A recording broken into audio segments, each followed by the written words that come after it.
Hola, bienvenidos para Planificación Patrimonial Básica. Evite el juicio de sucesión testamentario y ahorra impuestos. Protege tu patrimonio. Tengo aquí conmigo Diego Álvarez Miranda, quien es abogado a nuestro despacho Cunningham Legal. Y vamos a hablar de todos los asuntos testamentarios de Living Trust en español. En español. Muy bien, en español.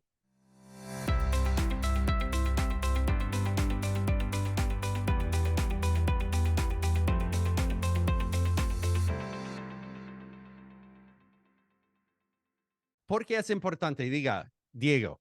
Bueno, primero que nada, hay que tener muy en cuenta que aquí en Cunningham Legal hablamos mucho sobre estrategias avanzadas de planificación patrimonial.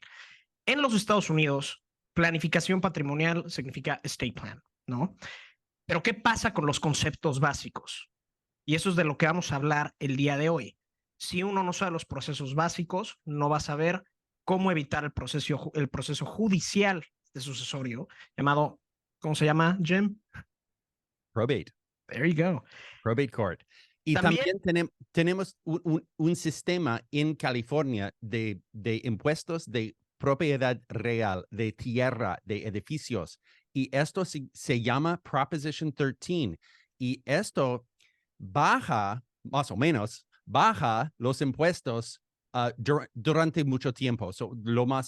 Si tienes una propiedad para 20, 30 años, hay un gran beneficio de mantener los impuestos Prop 13, vamos a discutir esto y muchos abogados, Diego, no saben nada de esto. Absolutamente nada, Jim. De eso tienes toda la razón. Pero bueno, démosle. Soy el socio fundador de Cunningham Legal. Tengo 29 años de experiencia, solamente 25 plus. Tenemos oficinas en el norte y el sur, el centro de California, y yo soy especialista certificado en la planeación patrimonial de fideicomisos y derechos sucesorios, trusts and estates, y yo soy licenciado de valores y de seguros y soy piloto también, tercera generación de piloto. Y Diego. Bueno, yo soy abogado en Cunningham Legal. Yo soy abogado con licencia en el estado de California y en México. Como bien lo mencionó Jim, también tenemos oficinas en toda California. Yo estoy en el norte de California. Y bueno, una cuestión muy importante, en México fui receptor del Premio Ceneval a la Excelencia Académica, que solamente 5% de los egresados en cierta materia, en mi caso, derecho, son receptores de este premio. Y eso es a nivel nacional en todo el país. Yo no sabía esto hasta que este momento. Está en la página. Tenemos más de 10 abogados en nuestro despacho. Algunos hablan español, la mayoría no hablan español, hablan inglés y otras lenguas. Suscribe a nuestro YouTube channel. Es en inglés, más o menos, pero hay subtítulos, pero hay que, debe apuntar. Suscribirse. Suscribo, sí, sí. Es un disclaimer, es solamente información, no es legal advice, no es aviso legal, y no escucha todo eso y dice, Jim y Diego han dicho esto y tanto, hace muchas cosas. No lo haga. Dejémoslo muy sencillo. No es ningún tipo de ningún tipo de asesoría legal. Es simplemente información que pueden encontrar en cualquier otro lado. Díganos, Diego, ¿qué es un plan patrimonial? Bueno, un plan patrimonial es una estrategia integral diseñada para administrar y distribuir los activos de una persona, minimizar impuestos y abordar diversos asuntos personales y financieros en caso de una incapacidad mental o el fallecimiento de esta persona. En Cunningham Legal definimos un plan patrimonial en el aspecto de California, lo cual generalmente incluye un fideicomiso testamentario, en inglés conocido como Living Trust, poderes notariales para cuestiones financieras y otro para cuestiones médicas. Hay otros elementos los cuales vamos a abordar aquí, pero es importante recalcar que se requiere la asistencia de un abogado especializado en planeación patrimonial en California para hacerlo e implementarlo correctamente. Y Diego, los abogados no son iguales. Es una profesión de especialistas. Nosotros especializamos en patrimonio, en asuntos de testamentos, no criminal, no o otras cosas, pero es importante conseguir la representación de un abogado que es especialista. Muy importante. Bueno, ¿qué es un plan sucesorio? ¿Qué es un plan patrimonial? Esos son los partes, sí, los documentos diferentes que forman un plan. Correcto. Diga. Bueno, tenemos el fideicomiso testamentario, comúnmente conocido como Revocable Living Trust. Tenemos un testamento complementario. Vamos a hablar de la importancia de tener solo un testamento, a diferencia de tener un plan patrimonial completo.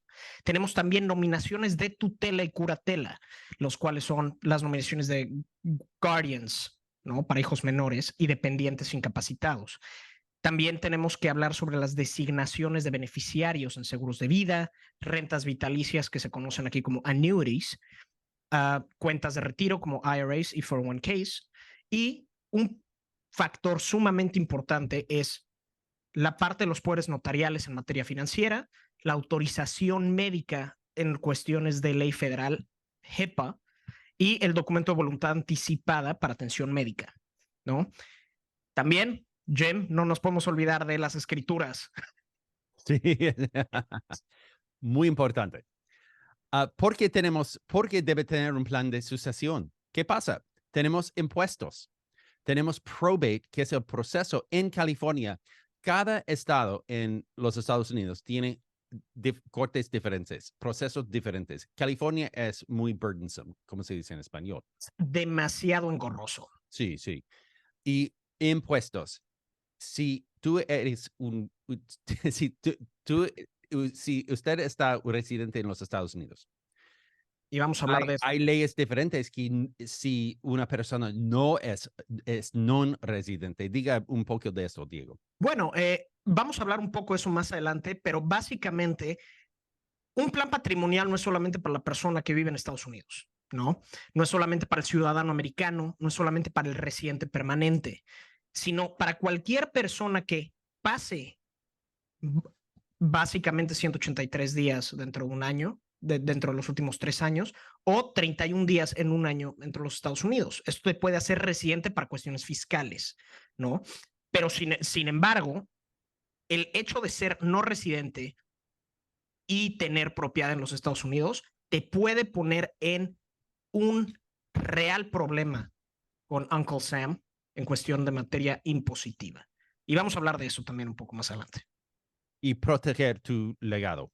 Es más fácil proteger el legado que para ellos que la dinastía. Sí. Bueno, ¿para qué debemos tener un plan patrimonial? Hablamos un poco acerca de esto, pero en algún momento no vas a poder hacer cosas por ti mismo, ¿no? Muchas personas van a perder su capacidad mental en algún momento. No sabemos, puede ser por cuestión de algún accidente, por cuestión de tiempo, por cuestión de abusos en ciertas sustancias, no lo sabemos. Pero una verdad de la cual nadie puede escapar es que todos fallecemos, Sí. ¿no? Y, Jem, tú lo dices mejor que nadie. No planear significa planificar el fracaso. Por supuesto. Sin un plan actualizado por escrito, es probable que tú o tu patrimonio termine en un juicio sucesorio. Un plan actualizado puede evitar que tú y tus seres queridos terminen en un juicio sucesorio, y en California se recomienda tener un fideicomiso testamentario, como lo habíamos mencionado, un Revocable Living Trust. Es difícil porque trusts no existen en el Código Civil, ¿sí? No existen en el continente de Europa ni de Latinoamérica. No como los conocemos, existen, sí, pero son procesos muy formalistas, no, digamos, una persona no puede llegar con un abogado y decirle, oye, quiero hacer un testamento junto con un fideicomiso. Normalmente son reservados, por ejemplo, en México, los fideicomisos son reservados para ciertos temas de propiedad, para extranjeros, ¿no? O para personas que tienen un alto nivel de ingresos y de patrimonio. ¿Y cómo hace un testamento en México, por ejemplo? Tienes que ir con un notario público. ¿Cómo? Hay que ir con un notario público. Eso es un profesional del derecho que está investido de fe pública por el Estado, ¿no? Básicamente es una persona que el Estado autoriza para poder hacer este tipo de documentos, ¿no? Y es solamente para darte una idea, dentro del Distrito Federal, hoy conocido como la Ciudad de México, solamente hay 250 notarios públicos autorizados. Son abogados especialistas en la materia. Son abogados que llevan práctica igual 25 más años, ¿no? Y cabe recalcar que el hecho de ser un trustee, vamos a hablar un poco acerca más de eso, pero ser un fiduciario no es tan sencillo, ¿no? That's an understatement. Bueno. Y ahora tenemos cómo funcionan los fideicomisos, cómo funcionan, qué pasa dentro de un fideicomiso, qué es el proceso. Y es muy simple, es fácil, ¿sí? No. No es fácil. Obviamente no es fácil. No. No vamos a entrar a detalles. No. Estamos un poco claro ahí, ¿no? Pero ¿por qué las personas utilizan fideicomisos? 3 puntos importantes. Los fideicomisos pueden ser utilizados para planeación patrimonial, planeación fiscal y protección de activos. Los fideicomisos también pueden ser útiles para evitar, como bien lo hemos mencionado, el juicio de sucesión testamentaria, ¿no? Podemos proteger el legado de tus seres queridos. Podemos proteger tu dinastía. Podemos minimizar impuestos. Van a ser un vehículo para administrar los activos para beneficiarios menores de edad, ¿no? Y los fideicomisos, a diferencia de ciertos países europeos, de ciertos países en Latinoamérica que usan códigos civiles, ¿no? Y que es un sistema civil, los fideicomisos en los Estados Unidos y en el estado de California son el núcleo fundamental de muchos planes patrimoniales. Es la manera normal de hacer tu plan. Es correcto. Y un fideicomiso funciona como una cubeta con un mango. Explica, Diego, explica. Bueno, básicamente hay que pensar de un fideicomiso como si fuera esta cubeta, ¿no? A la cual el agua son todos los activos, la casa, los bonos, cuentas de ahorros, inversiones, los cuales vamos a meter en la cubeta, ¿no? La propiedad de los IRAs, 401ks, es decir, cuentas de ahorro para el retiro, annuities, es decir, rentas vitalicias, y seguros de vida se mantienen por separado, más que nada por cuestiones fiscales, ¿no? Pero la cubeta tiene un fiduciario, conocido como trustee en los Estados Unidos, que es quien tiene, ahora sí que agarrado del mango, tiene la cubeta agarrada por el mango, ¿no?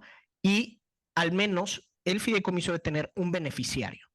Pero si el fideicomiso no tiene corpus, es decir, no tiene activos, no tiene cuerpo, ¿no? Corpus proviene del latín cuerpo, ¿no? Si no tiene esto, el fideicomiso no sirve para absolutamente nada. El fideicomiso se va a encargar de los activos de una persona mientras esta persona esté viva y al momento de su muerte va a evitar el proceso de sucesión testamentaria. Y al momento de incapacidad también va a permitir la administración correcta y apropiada de los bienes. Van a existir, más bien existen estrategias poco utilizadas para proteger legados financieros, en contra de divorcios, en contra de acreedores, en contra de impuestos y demandas para tus herederos. Y normalmente cuando cree una cubeta con un mango, normalmente la persona que cree la cubeta del fideicomiso es el trustee. Se llama trustee o el fiduciario. Sí. Y bueno, normalmente. Vamos a hacer un pequeño paréntesis aquí porque es importante conocer formalmente las partes del fideicomiso. Tienes el otorgante, ¿ok? Que es la persona que está poniendo los bienes adentro del fideicomiso, que es el fiduciante. Hay distintos nombres, pero fiduciante. Luego el administrador, tenemos al fiduciario y al beneficiario, fideicomisario, es la persona que recibe. Y en vida preparamos un fideicomiso testamentario, revocable. Normalmente es revocable durante toda la vida del otorgante o del fiduciante y generalmente se vuelve irrevocable al momento de la muerte del fideicomitente. Y significa que puede cambiar los términos del fideicomiso durante la vida, después de fallecimiento, deviene irrevocable. No puede cambiar. Es correcto. Y en la mayoría de los casos, como bien mencionabas, Jim, el fideicomitente, el otorgante, grantor conocido en inglés, es el fiduciante, es el administrador. Pero hay algunos casos en los que no es así. Sí. Por ejemplo, Hal y Wanda, mantenemos estos nombres porque esos provienen de law school, es correcto, ¿no? No, Jim, esos provienen de la escuela de Derecho aquí en Estados Unidos. Hal por husband o esposo, Wanda para esposa o cónyuge, ¿no? Pero digámoslo así, Hal y Wanda crean un fideicomiso testamentario revocable, van a transferir su casa y su propiedad de inversión, es decir, la propiedad de playa que rentan en los veranos, mediante una escritura al fideicomiso. Y el título va a normalmente leer de esta forma: Hal y Wanda, fiduciarios, o en caso de que sean fiduciarios sucesores, es decir, recibieron de otro fideicomiso, del fideicomiso López, por ejemplo, de fecha 24 de agosto de 2023, junto con sus modificaciones y alteraciones. Y fíjate, es importante, es clave cambiar el título de tú al fideicomiso, ¿sí? Y si no cambia el título, habrán problemas en el futuro. Habrán. Simplemente el fideicomiso se queda sin efecto. Entonces también sin un corte, sin la intervención claro, sin involucramiento de la corte. Pero pueden transferir también cuentas bancarias y cuentas de ahorro. Estas se leen un poco diferentes, pero podemos notar que siempre viene primero el nombre del administrador, el nombre del fiduciario. Hal López y Wanda López, fiduciarios del fideicomiso López, de fecha 24 de agosto de 2023. Es importante decir que es un ejemplo en español. El título en los Estados Unidos será en inglés y dice Hal and Wanda Lopez, trustees or successor trustees of the Lopez Family Trust, dated August 24th, 2003, and any amendments thereto. Es en inglés. No puede hacer un testamento o un fideicomiso en español porque nadie va a entender el documento. Sí, correcto. No hay forma de interpretarlo. Sí. Digamos, Hal y Wanda tienen un seguro de vida. Wanda es la beneficiaria primaria y el fideicomiso es el beneficiario contingente o secundario. Es decir, si Wanda fallece primero que Hal, al momento de la muerte de Hal, el fideicomiso recibe los frutos del seguro de vida. En cuestión de cuentas de ahorro para el retiro, IRS y 401ks, Wanda será la beneficiaria primaria para las cuentas de Hal. Luego Sam y Deb, en partes iguales, que son los hijos. ¿Por qué no ponemos el fideicomiso, Jim? Son asuntos fiscales. Eso. Muchos clientes nos preguntan, oye, ¿por qué no puede estar el fideicomiso? Simplemente eso es por cuestiones e implicaciones fiscales. Income taxes. Es decir, impuestos sobre la renta. Es muy importante que si es un segundo matrimonio, hay que quitar a los ex maridos, ex esposas, hay que eliminar a los cónyuges que ya no son cónyuges. ¿Okay? Eso es muy importante. Y normalmente hay un orden del corte de divorcio que dice los cónyuges no son los beneficiarios, pero the records in the Claro. institutions, right? Dice Wanda. How, Sí, el tema es que las personas que están en retención de los archivos de esa cuenta de ahorros, perdón, de esa cuenta de ahorro para el retiro, van a desembolsar el dinero a la persona que esté como beneficiaria, sin importar que haya una corte, que hay un decreto de la corte estipulando el divorcio. es una corrida al insurance company, es Claro. compañía de seguros para conseguir el dinero. Es correcto. Y bueno, también usufructos y rentas vitalicias, pero bueno. Hay muchos fideicomisos y no vamos a hablar de estos, pero hay muchos, solamente digamos de uno. Estos son solamente, digamos que los que usamos prácticamente todos los días en nuestra práctica como abogados. Hay una infinidad de fideicomisos. Como son contratos, hay libertad de contrato, ¿no? Pero hoy nos vamos a enfocar en el número uno. ¿Y no al helados?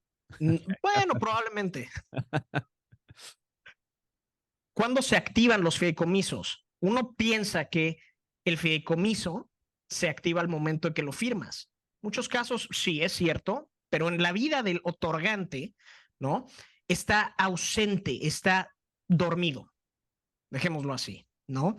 En el momento que el otorgante cesa de ser fiduciario, ¿ok? Termina de ser fiduciario, en ese momento es cuando el fideicomiso empieza a servir, es cuando el fideicomiso empieza a servir sus funciones, ¿no?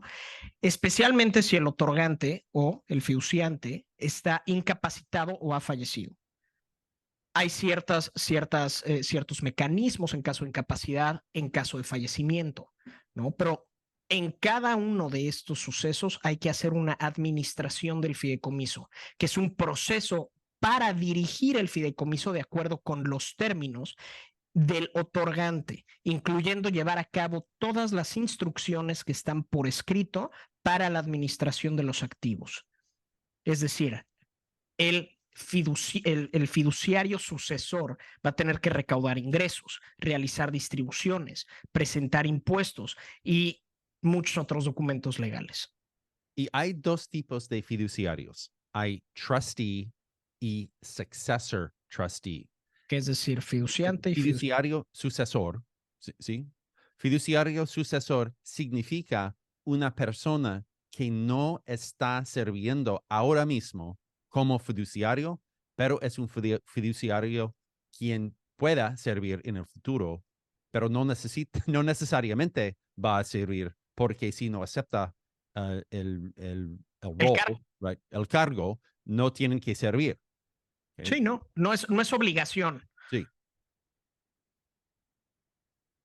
Pero la administración del fideicomiso puede ser sumamente compleja. Jem, tú lo sabes mejor que nadie. Es muy importante contar con un abogado como tú, como yo, o como el equipo que contamos en Cunningham Legal. No sabes que no sabes, ¿sí? Es decir, claro. Es muy importante. Es sumamente importante. ¿Cuál es mejor?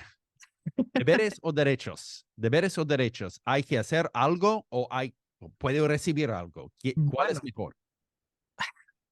Si me preguntas a mí, es mejor tener derechos que deberes, ¿no? Pero bueno, hay que tener muy en cuenta que los fiduciarios o administradores solamente tienen deberes. Solamente. Y los beneficiarios solamente tienen derechos. ¿Ok? El hecho de que un beneficiario presente una acción judicial no va a significar que alguien haya impugnado o hacer un contest al fideicomiso, pero es sumamente importante recalcar que los fiduciarios, trustees, no pueden hacer lo que se les venga en gana, como decimos en México. Tienen que hacer lo que está expresamente descrito en el fideicomiso. Hay discreción.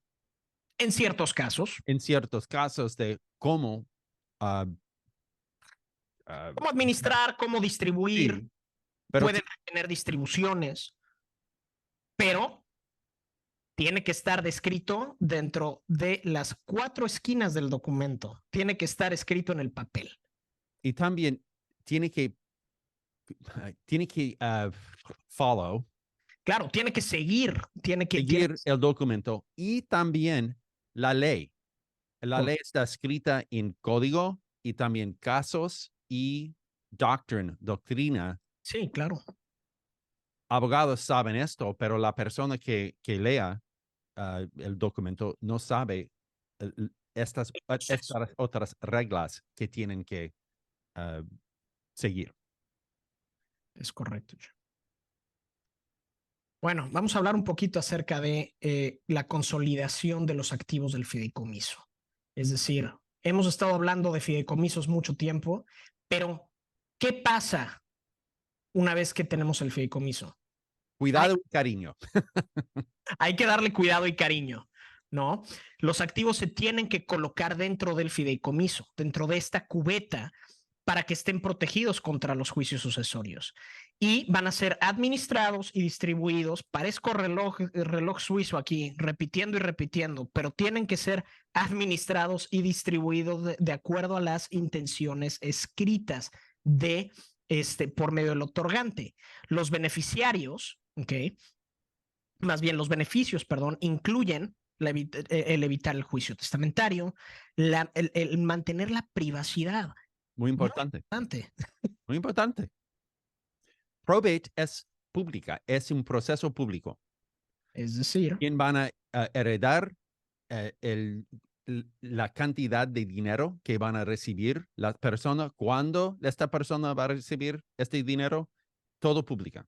Mira, Jem, yo te he escuchado a ti decir muchas veces, tener un juicio testamentario es presentar una demanda en tu contra. ¿Para quién? Para el beneficio de tus acreedores. Sí. Probate existe para pagar creditors. Para pagar acreedores, para pagar deudas. Trusts, fideicomisos existen para los beneficiarios. Para los beneficiarios. Sí. Si no se ejecuta bien el fideicomiso, si el fideicomiso no se consolida de forma adecuada, acaba en la corte. Si acaba en la corte, acaba en un proceso testamentario. Si acaba en un juicio testamentario, se convierte en información pública por medio de las listas del juzgado, ¿no? Entonces, es muy importante tener una distribución una lista de distribución de bienes personales. Cosas. ¿No? Simplemente vas a enumerar las cosas. Mi reloj va para Juanito, mi perro va para Liliana, ¿no? Y pues, ¿qué más? ¿Qué te gusta? El busto del general Anaya va a ir para Esteban, prácticamente, ¿no? Y las cuentas de ahorro para el retiro tienen que tener beneficiarios. Sí. ¿Ok? Y eso solamente pueden ser personas físicas. Una persona que va a ver este video, Diego, ¿cómo pueden descubrir quiénes son los beneficiarios? Bueno, eso es. Diga. Primero que nada, tienen que buscar al fiduciante, ¿no? Tienen que buscar al fiduciante. También la institución que tiene la IRA o el 401k, porque tienen documentos en estas instituciones, y cuando una persona llega con un death certificate, ¿cómo se dice en español death certificate? Un acta de defunción. Sí. Ellos van a pagar el beneficiario, los beneficiarios. Si no hay beneficiarios, le van a pagar al primero que llegue, que sea un heredero legal, ¿no? Y si no hay un plan patrimonial, un testamento, ¿qué pasa si no hay un fideicomiso, pero solamente hay un testamento? Sin testamento, sabemos que es juicio intestamentario, proceso de sucesión testamentaria, intestamentaria. Pero muchas personas nos preguntan, oye, ¿un testamento es un plan patrimonial? ¿Tú qué dices, Jim? No. Gracias. El juicio de sucesión testamentaria es un proceso legal administrado por el Tribunal de Sucesiones para comprobar la existencia o inexistencia de un testamento. ¿Ok? es requerido en todos los estados donde se posean propiedades, en caso de que no haya un plan patrimonial. Entonces, regresando al punto de ¿un testamento es suficiente? No, simplemente da dirección a la corte, pero no te evita el juicio de sucesión testamentaria. Ejemplo, Jesús fallece siendo un residente de California. Tiene un testamento, perfecto.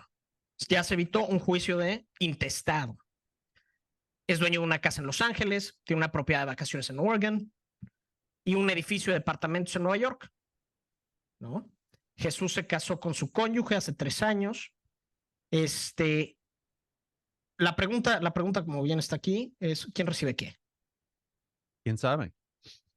Bueno, depende. Depende. Depende de las leyes de Oregón o Nueva York. Sí, claro. Bueno, sí.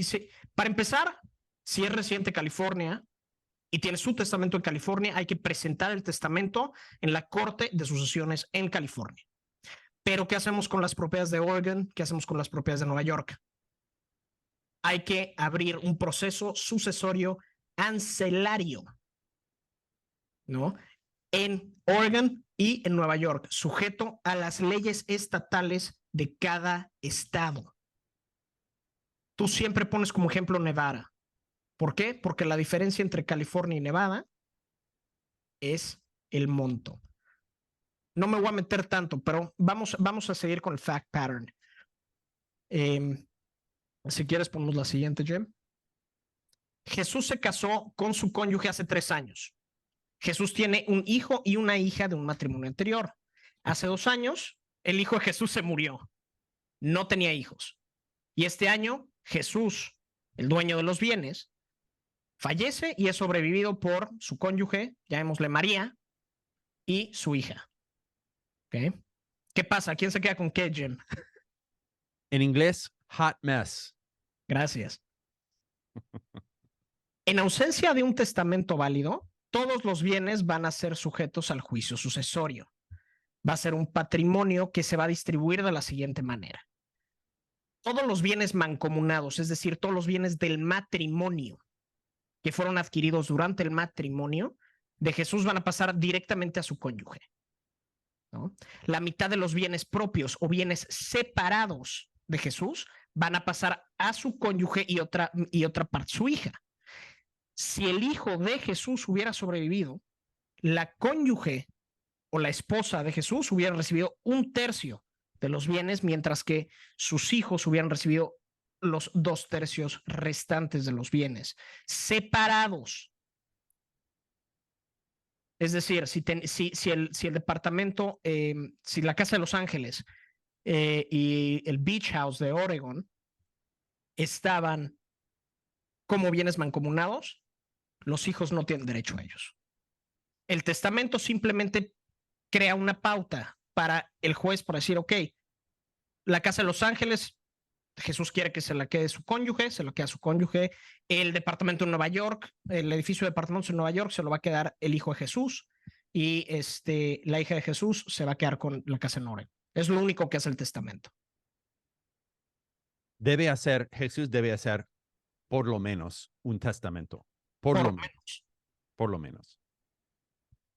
Y esto pasa muchas veces. Es muy común, este fact pattern. Muy común. Esto es otro caso de peligro. Por ejemplo, Ricardo nunca estableció un plan patrimonial integral con un fideicomiso testamentario y tiene 3 hijos, Juan, Liliana y Esteban. Juan fallece antes que Ricardo, dejando a sus 2 hijos que son menores de edad. Liliana se divorcia y tiene problemas de juego.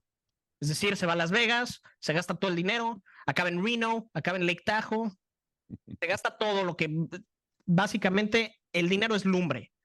Y Esteban ha estado discapacitado desde la infancia, no tiene una fuente de ingresos, depende de beneficios gubernamentales como Medi-Cal, ¿no? ¿Y qué pasa? Bueno, los hijos menores de Juan van a heredar, pero se va a requerir una tutela de bienes en el Tribunal de Sucesiones. ¿Okay? Es decir, no necesitan una tutela especial para la persona de los hijos, porque hay 2 tipos de tutela o guardianship, una para las propiedades ¿no? O los bienes, y otra para la persona. Si Juan estaba casado y fallece, la tutela de la persona de los hijos es la madre, ¿no? Sin embargo, bueno, quién sabe, ¿no? Sin embargo, se va a requerir una tutela especial para los bienes. No necesariamente es el padre sobreviviente, ¿no? Liliana va a tener control absoluto sobre la herencia que le deje Ricardo y la va a derrochar completamente en Las Vegas, Reno y Lake Tahoe. Es más, probablemente se acabe yendo a Monte Carlo, no sabemos. Le va a durar 3 días. Y Esteban va a necesitar un fideicomiso de necesidades especiales, sumamente complejo, para evitar que pierda sus beneficios estatales y federales. ¿Tú qué opinas, Jim? Well, un living trust, un fideicomiso testamentario, Arregla. todos los problemas que tú has discutido aquí. Es the solution. Muy sencillo. Hagan un fideicomiso. Ahora, ¿qué pasa si soy extranjero y tengo propiedad en los Estados Unidos? Es muy importante. Si tú eres extranjero, si tienes propiedad en los Estados Unidos, pero no eres residente de los Estados Unidos, escucha. Es muy importante Muy saber importante. lo que Diego va a hablar. Voy a entrar un poco a cuestiones de impuestos. ¿Por qué? Porque todo en esta vida acaba en la muerte y en impuestos, ¿no? Pero, ¿cuándo una persona es considerada residente de los Estados Unidos? Desde 2018, ¿no? Los ciudadanos y residentes de los Estados Unidos son sujetos a un impuesto al regalo y a un impuesto a la herencia, una tasa del 40%. Es decir, hay un monto exento que al 2023 es de $12.920.000 por persona. Si uno está casado, hay forma de atribuir ese monto de exención al núcleo familiar y tienes $25.840.000 como núcleo familiar, ¿no? En el mejor de los casos, siempre y cuando seas ciudadano o residente de los Estados Unidos. Las personas no residentes en los Estados Unidos son sujetos a un rango de tasas desde el 18% al 40% en cuestión de impuesto a la herencia. Todos los regalos van a ser tasados. Una persona extranjera no puede hacer regalos en que pague impuestos, ¿no? Pero va a haber un monto exento de solamente $60.000. Solamente $60.000. El contraste. El contraste es impresionante. Crazy. De verdad, cuando muchas personas piensan que traer dinero, traer bienes a los Estados Unidos, comprar propiedad, porque las cosas en nuestros países pues no están del todo bien, o simplemente quieres tener, digamos, te va bien en la vida, compras un departamento en Miami, ¿no? O compras, no sé, una granja en North Carolina o en Montana o en Oregon. ¿Qué va a pasar? Al momento de la muerte, si no planeas, vas a tener un serio problema. Hay que considerar que una persona puede ser no residente y residente para cuestiones fiscales. La cuestión más fácil es para determinar esto es, si no eres ciudadano de los Estados Unidos, pero tienes una residencia permanente, es decir, una green card, eres considerado residente de los Estados Unidos y eres tasado, eres fiscalizado sobre tus bienes mundiales, al igual que una persona en los Estados Unidos. Pero adquieres esta exención y una persona que no tenga residencia permanente, puede ser sujeto para cuestiones fiscales como residente de los Estados Unidos si pasan el examen de presencia sustancial o Substantial Presence Test. Es decir, de la forma más sencilla, porque tiene muchos requisitos, pero si pasas más de 31 días en un año dentro de los Estados Unidos y acumulas más de 183 días dentro de los Estados Unidos en los últimos 3 años, eres considerado como domiciliario en los Estados Unidos para cuestiones fiscales. No estamos hablando de temas migratorios, no estamos hablando de las implicaciones que esto pueda tener a tu estatus migratorio. ¿no? Muchas personas vienen como turistas, muchas personas están trabajando en los Estados Unidos por medio de otro tipo de visas o de otro tipo de permisos, ¿no? Pero si eres considerado un residente o domiciliario de los Estados Unidos, también va a tener que ver con tu intención. Es decir, tienes propiedades en los Estados Unidos, estás, ya sabes, rentando un coche, un lease, ¿no? O tienes automóviles, tienes teléfono celular en los Estados Unidos. Todo ese tipo de cosas crean una presunción de domicilio en los Estados Unidos. Puede ser bueno, puede ser muy malo en algunos Depende. casos. Depende, todo depende. Si no cumples con lo anterior, vas a ser considerado un no residente. Estamos hablando de esto hace un poco. Muchas personas piensan que invertir en los Estados Unidos es una forma segura. No me voy a meter tanto al cómo, sino al por qué, ¿no? Básicamente, si no tienes un plan patrimonial que te saque del régimen americano, en caso de que tengas un tema de incapacidad o fallezcas, ya no vas a poder hacer absolutamente nada. Entonces, repito, y Jim, no me vas a dejar mentir, necesitan la ayuda de un abogado para Sí. crear estrategias fiscales para proteger la propiedad dentro de los Estados Unidos y escapar del régimen, ¿no?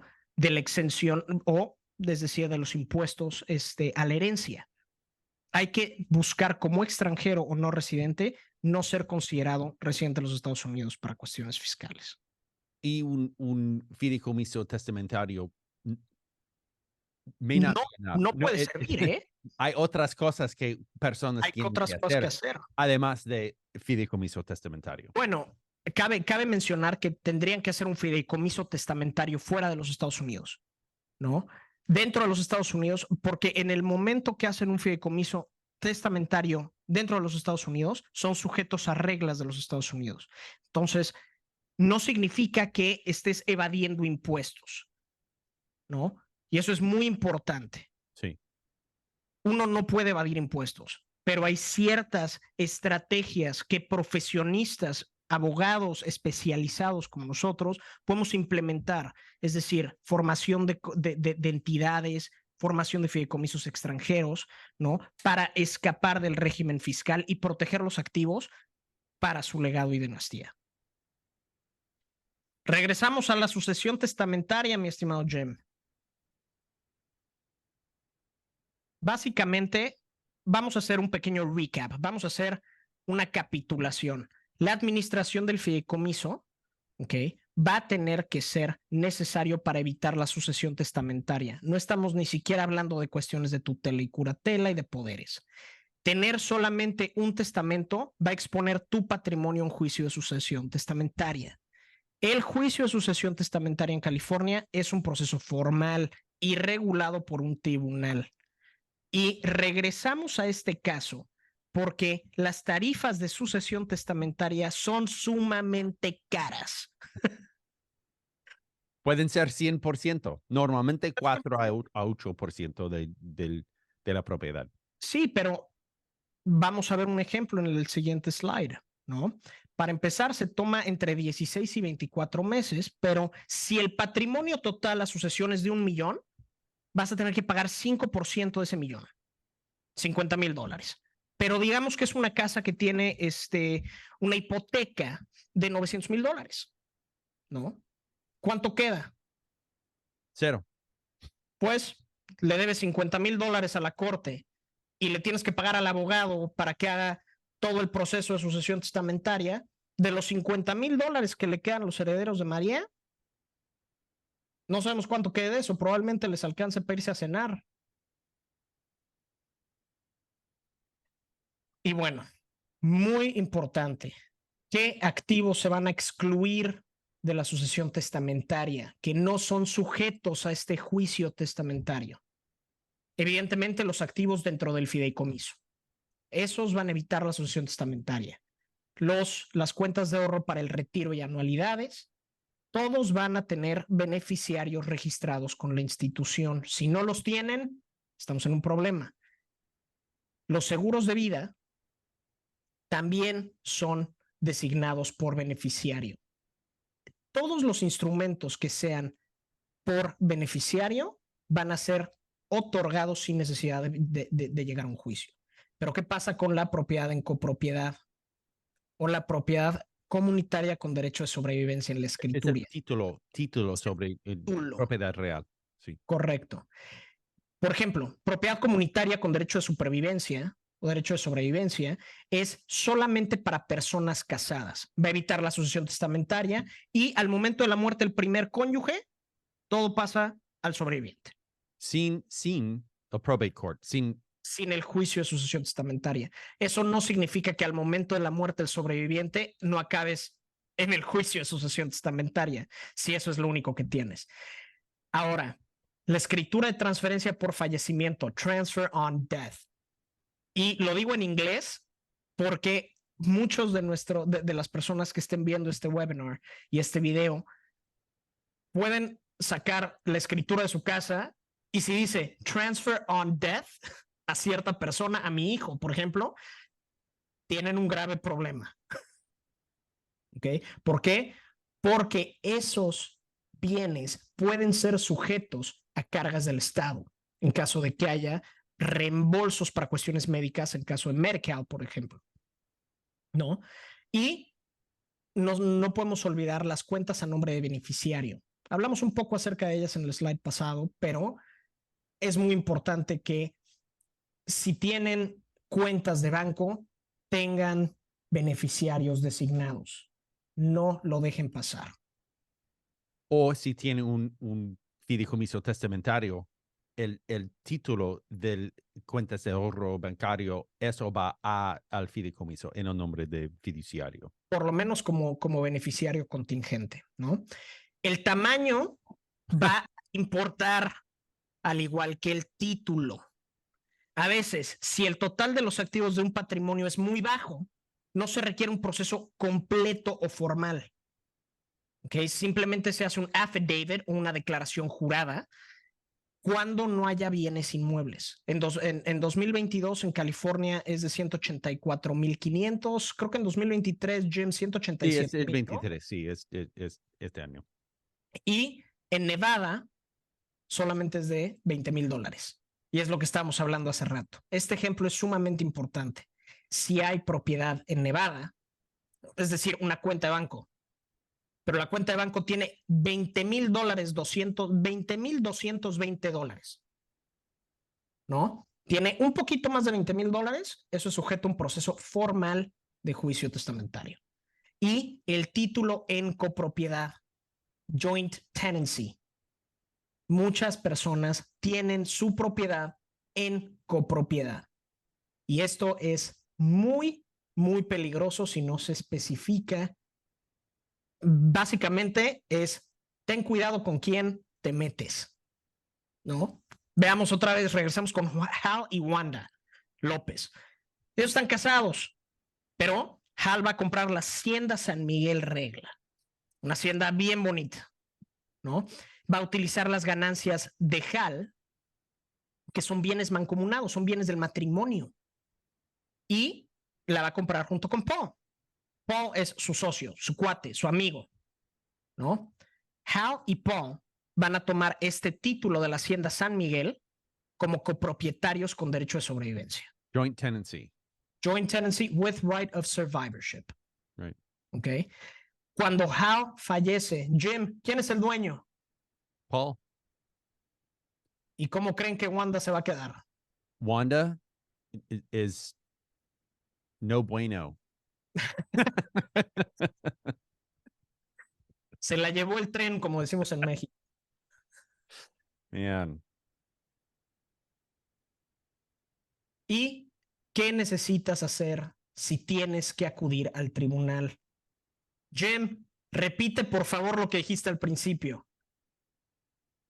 Todos los abogados no son iguales. Es una profesión de especialistas. Yo soy especialista. Diego está en tren de devenir un especialista. Pero es importante saber, este abogado que practica criminal o otro que practica de familia. Abogado de la familia, es como el doctor. Son diferentes especialistas y los asuntos de estados de patrimonio son estate planning, trust, and probate law. Jim, simplemente velo de esta forma. Si te duele el hombro, si tienes un problema en el hombro, o si tienes un problema en el estómago, no vas a ir con el doctor de cabecera, vas a ir con un especialista. ¿No? Si tienen que operar, vas con un cirujano, no vas con un doctor de cabecera. Hay que buscar a un abogado con experiencia. La sucesión testamentaria es sumamente compleja, es un juego de serpientes y escaleras, ¿no? Hay que buscar un especialista certificado en Derecho en Planificación Patrimonial, Fideicomisos y Sucesiones, como lo es Jim, y como lo son otros especialistas dentro de la firma. Y tú también, Diego. Sí, claro, pero bueno, yo estoy en todos los moles, mi buen. Tenemos oficinas en todo California, Auburn, ahí me encontrarán a mí, Oakland, Sacramento, ahí es donde estoy en este momento con Jim. Tenemos en San Francisco, San Rafael, Walnut Creek, y en el sur de California, en Pasadena y Westlake Village. Suscríbanse. You can say this one. Suscríbanse a nuestro canal de YouTube. Les prometemos que si se suscriben y nos piden más, ahora sí que videos en español, con mucho gusto se los brindamos. Y sigue mirando este YouTube channel. Un otro video va a llegar en unos momentos. Y gracias para estar con nosotros y por estos minutos. Muchas gracias.